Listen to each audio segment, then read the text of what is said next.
ተመልሰናል። ክቡራትና ክቡራን ጅሮባ ኢንተርቴይንመንት ቤተሰቦች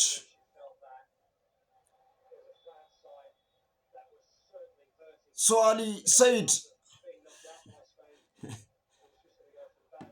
ይህ ጨዋታ ካምባክ ይሆናል ያለው በመጀመሪያው አጋማሽ እንግሊዝ 4-0 በምትመራበት ሰዓት ነበር። 4-3 ሆኗል። አሁን ባይሳካም ሳናደንቅ አናልፍም። 4-0 የነበረ ጨዋታ ካምባክ ይሆናል ብሏል። 73 ደቂቃ ተሻግረናል። እንግሊዝ 4 ፈረንሳይ 3። በመጀመሪያው አጋማሽ 4 ግብ አስቆጥራ በሁለተኛው አጋማሽ 3 ግብ ተቆጥሮባት ጨዋታው 4-3 ማያሚ ስቴዲየም ቀጥሏል።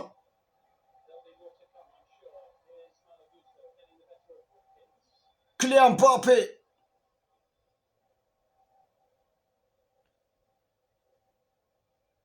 ሁለት ግብ በጨዋታው አስቆጥሮ በዓለም ዋንጫ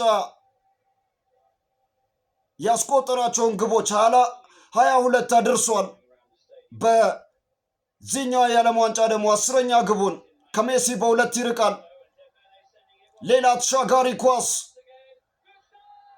ሳተው ኦሊሴ 4-1 መሆን የሚችለውን ጨዋታ ሳተው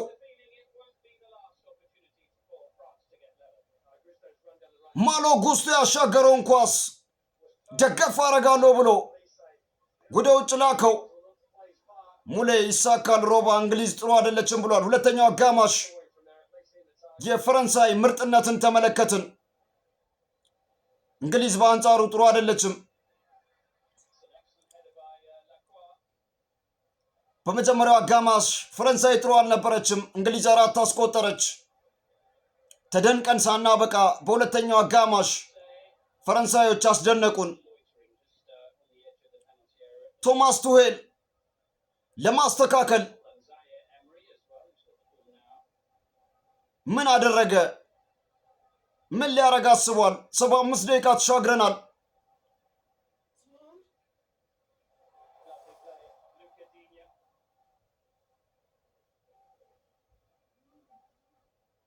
ዲኛ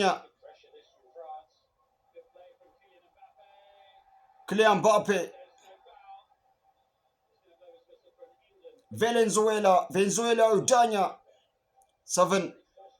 4-3 እንግሊዝ እየመራች ትገኛለች ፈረንሳይን።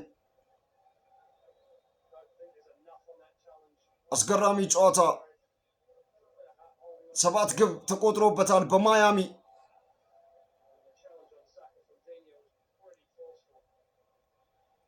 ክሊያን ምባፔ 2 አስቆጥሯል። ባርኮላ 1። እንግሊዝ በመጀመሪያው አጋማሽ 4 ግብ አስቆጥራለች። ዲክላን ራይስ 1፣ ኮንሳ 1፣ ቡካዮ ሳካ 2። ሁለተኛው አጋማሽ ሙሉ በሙሉ የእንግሊዝ ብሔራዊ ቡድን ተበልጧል።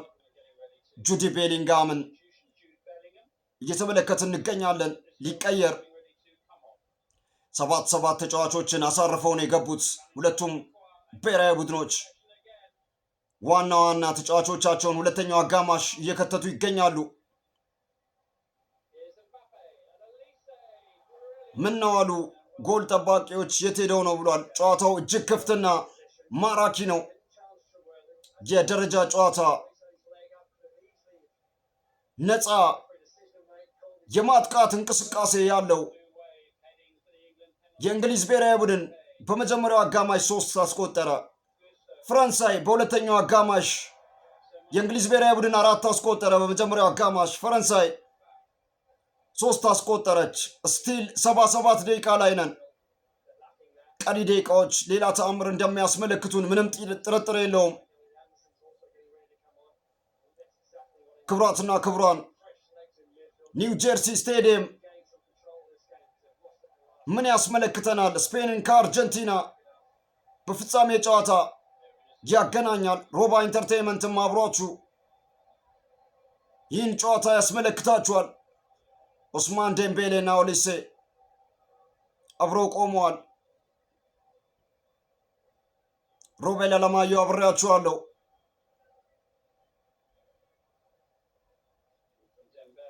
ደምቤሌ የመታው ኳስ ኤብሪቼ ይዜ አወጣው።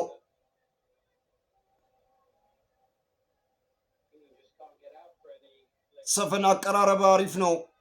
በርታ። ድምፅ አዲስ አልሆነብኝም፣ ግን የት ነው ማቀ ብሏል። ባለፉት 10 ዓመታት